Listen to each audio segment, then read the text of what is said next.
Baiklah, para hadirin, pemirsa, pendengar, dan warganet dimanapun Anda berada, langsung saja kita mulai segmen ketiga dengan tema menyerasikan pelaksanaan pembangunan daerah, kabupaten kota, dan provinsi dengan nasional, memperkokoh Negara Kesatuan Republik Indonesia dan kebangsaan.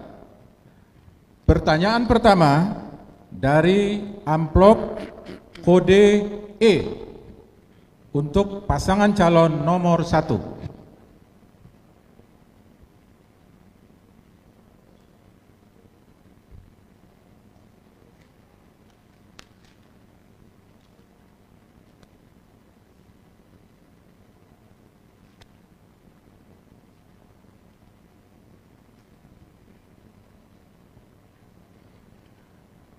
Keberagaman masyarakat Batam merupakan salah satu potensi dalam meningkatkan perekonomian. Apabila keberagaman ini dikemas dengan baik, tentunya akan memunculkan destinasi wisata yang berdampak pada pertumbuhan ekonomi masyarakat. Pertanyaan, bagaimana strategi dan inovasi pasangan calon dalam mengemas keberagaman ini sehingga menjadi destinasi wisata unggulan di Kota Batam? Durasi jawaban waktu 2,5 menit. Waktu dihitung ketika Anda mulai berbicara.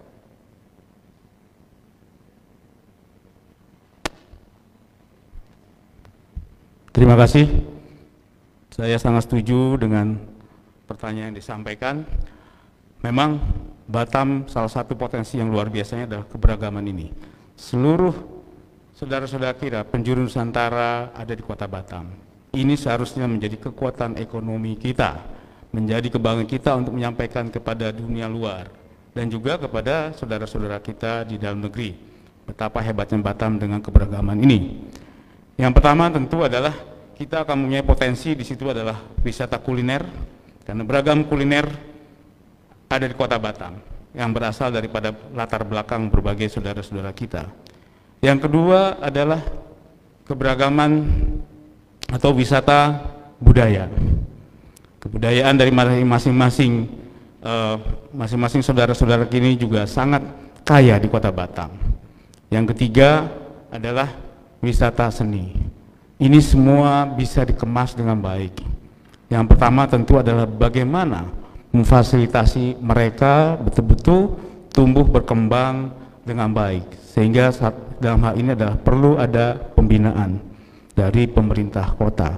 Jika perlu mendatangkan ahli-ahlinya untuk datang ke Kota Batam melatih agar kualitas yang disampaikan bukan kualitas abal-abal ataupun kualitas yang terbaik yang kita harapkan. Yang kedua adalah memberikan fasilitasi tempat. Kita memerlukan sentra kuliner Nusantara, kita memerlukan sentra souvenir Nusantara, kita memerlukan juga sentra budaya Nusantara. Ini bisa kita bangun, ya. Bisa kita bangun, dan disitulah nanti setiap saat bisa dipertontonkan atau ditunjukkan yang namanya berbagai kekayaan Nusantara ini. Inilah indahnya keberagaman di Kota Batam. Yang ketiga tentu bagaimanapun promosi. Jadi kita harus memang mempromosikan kekuatan kita ini ke berbagai wilayah baik di dalam negeri maupun secara internasional. Jadi tiga hal ini saya kira kita bisa membangun, misalnya di depan Welcome to Batam, karena di situ menjadi salah satu destinasi banyak orang datang. Kita tempatkan sentra-sentra tadi ada di tempat itu, sehingga ini memang betul menjadi kekuatan kita, dan juga ada sentra yang budaya seperti di Gedung Beringin sekarang. Terima kasih. Waktu habis. Hadirin pemirsa, pendengar dan warganet, pertanyaan pertama, tema kedua dari amplop kode F untuk paslon 2 masih tersegel KPU. Kami buka.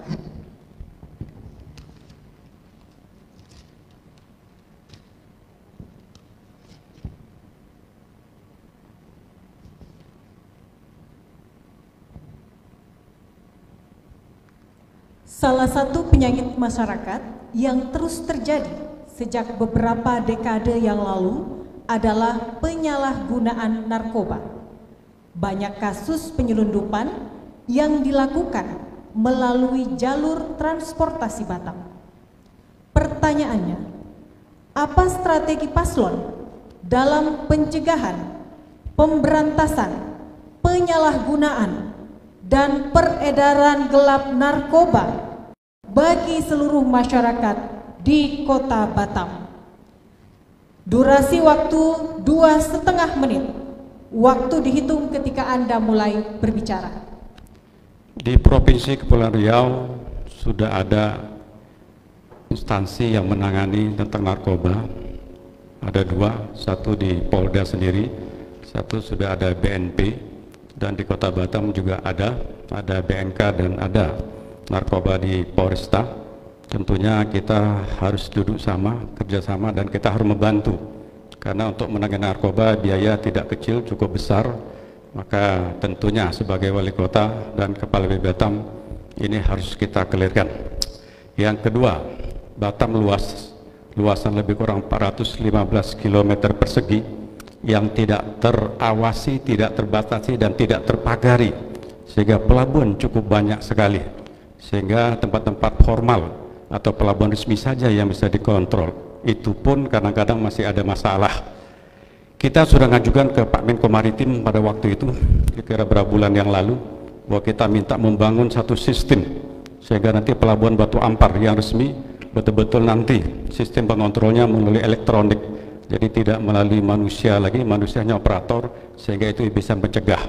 Yang kedua, karena wilayah kerja inilah wilayah kerja BPBD Batam, tentu kita akan bekerja sama BPBD Batam dan PK Batam bagaimana daerah pelabuhan tikus yang ada hari ini betul-betul harus kita dudukkan bagaimana tidak terjadi lagi penyelundupan melalui pelabuhan-pelabuhan itu.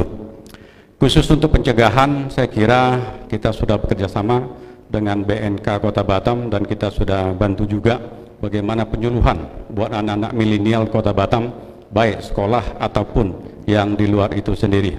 Oke, Pak Wakil, ada mau tambah? Ya, tambahan dari saya, bagaimana agar koordinasi ini lebih diintensifkan lagi, karena penanganan ini butuh kolektivitas, butuh kebersamaan dari berbagai instansi. Sampai sejauh ini kami mengagendakan secara rutin pertemuan dengan forum koordinasi pimpinan daerah. Tema-tema semacam narkoba atau yang di luar kewenangan pemerintah daerah itu sering kita bicarakan. Tambahan kunci yang ingin saya sampaikan di sini soal koordinasi lintas sektor. Ini yang harus lebih dimasifkan lagi di samping sosialisasi dan pengawasan di lapangan. Terima kasih. Berikutnya, pertanyaan kedua dari amplop kode G untuk paslon nomor 1.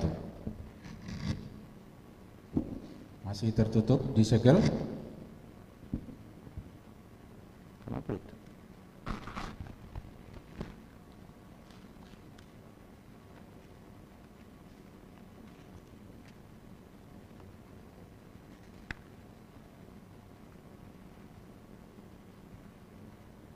Menyelaraskan pelaksanaan pembangunan daerah dalam hal pembangunan Kota Batam dengan pembangunan nasional tentunya tidak terlepas dari RPJMN 2020 sampai 2024 dan RPJMD 2021 sampai 2024. Salah satunya adalah peningkatan SDM berkualitas dan berdaya saing baik pusat dan daerah.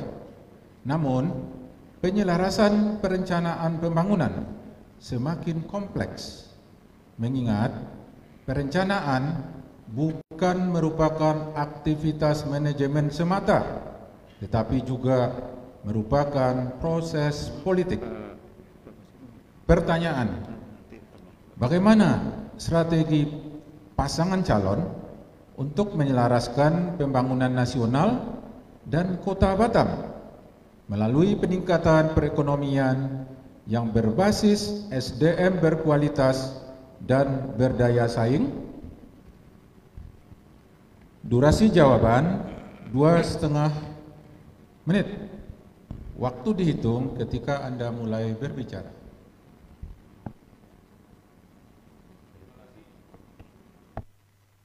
Terima kasih.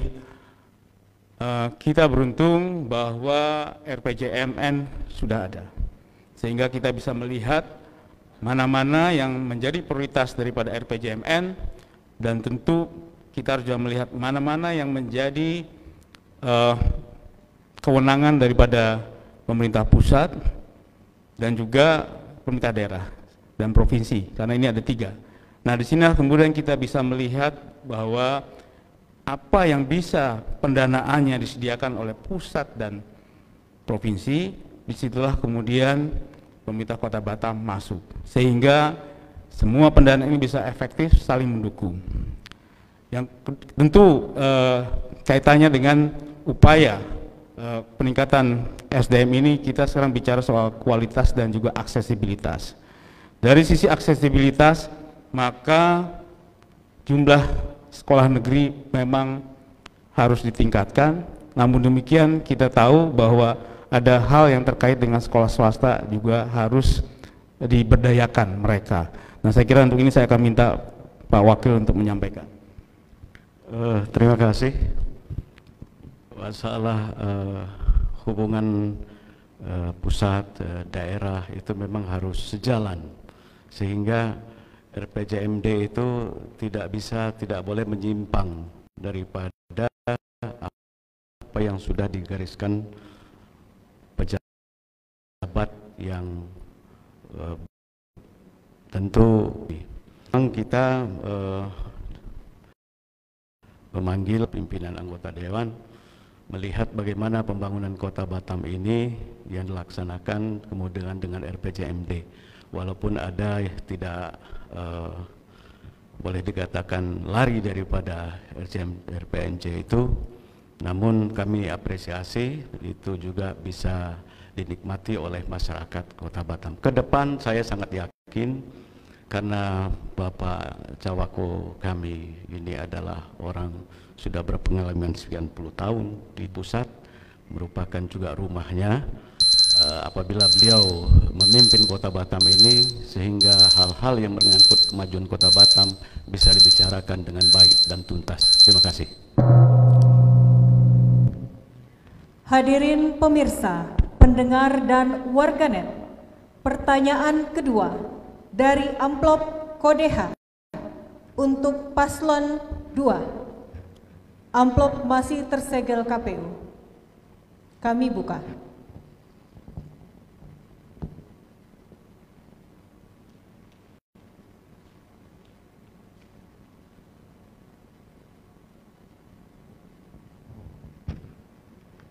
Semangat persatuan dan kesatuan adalah kunci dalam memperkokoh negara kesatuan Republik Indonesia.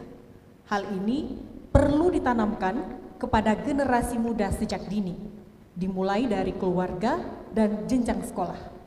Pertanyaannya, bagaimana strategi paslon dalam memupuk rasa nasionalisme masyarakat, terutama generasi muda, di tengah derasnya arus teknologi dan pengaruh budaya asing? Waktu 2,5 menit. Waktu dihitung ketika Anda mulai berbicara. Saya kira semua kita juga tahu di Batam multi etnis, multi suku, sehingga dari orang tua sampai ke anaknya ini pasti ada pengaruhnya. Di Batam juga sudah kita bentuk namanya Forum Pembauran Kebangsaan, bagaimana seluruh etnis ini bisa bergabung satu, dan setiap bulannya di bawah Kesbangpol kita sudah ada koordinasi setiap bulannya. Yang kedua, tentunya kita akan mulai dari sekolah. Kalau kita bicara milenial, bahwa sekolah hari ini maaf mungkin masih terkotak-kotak antara kelompok A dan kelompok B. Ini sudah dari awal sebetulnya sudah kita berusaha bagaimana sekolah ini tidak boleh jadi kelompok Saya tidak sebut indeksnya, tapi nyatanya bisa kita lihat sama-sama. Tentunya ke depan kita berharap Kepala Dinas Pendidikan ini betul-betul, karena ini semua menyentuh anak-anak sekolah, ke depan harus betul-betul ini bisa kita dudukkan, membagi secara rata, sehingga di semua sekolah ada etnis dan ada agama yang tidak menjadi satu. Kedua, tentunya ada pendidikan-pendidikan mungkin tidak secara formal dari kita pemerintah juga, dari forum ini juga, bagaimana mengatakan bahwa kita adalah Republik Indonesia merah putih, tidak ada perbedaan di situ. Tentu di sekolah juga akan kita masukkan. Mungkin waktu kita sekolah dulu beda, bahwa dulu ada pendidikan moral Pancasila yang hari ini mungkin sudah atau sudah tidak ada lagi. Ke depan kita tidak boleh menabrak kurikulum yang sudah diturunkan oleh dari pusat kepada kita. Mungkin Pak Wakil ada mau tambah? 3 hal yang paling penting. Pertama, peran dari seluruh pemangku kepentingan yang terkait dengan persoalan ini, institusi pendidikan, perguruan tinggi, sekolah, kemudian organisasi kemasyarakatan, selain itu orang tua. Saya ingin menyampaikan forum pembaruan kebangsaan yang seperti disampaikan Pak Wali ini dapat mengambil peran, kemudian bisa juga mengikut sertakan TNI Polri dalam mendistribusikan informasi yang lebih luas tentang 4 pilar kebangsaan itu, dan bisa menjadikan salah satu ekstrakurikuler di lembaga pendidikan di bawah pemerintah Kota Batam ini. Hadirin pemirsa, pendengar dan warganet, demikian kita akhiri segmen ketiga. Kita rehat sejenak.